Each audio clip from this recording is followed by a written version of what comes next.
Very impressive, isn't it? Yeah, so all the kit's been carefully thought out and it's come up really well. So I think we're going to stand out, certainly on the field.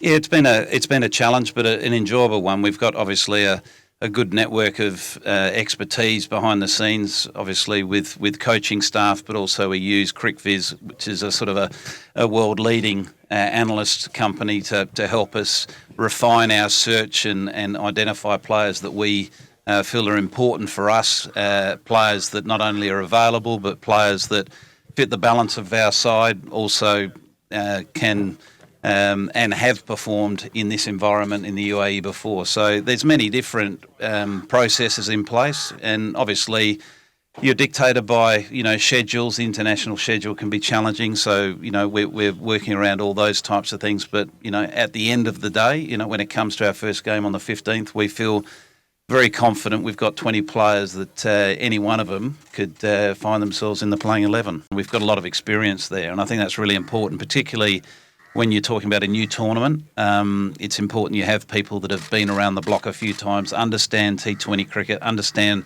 franchise cricket, because here at Desert Vipers, we're building a brand and we're starting from the ground floor, and we want a strong foundation, and we feel that we've got that foundation now in place.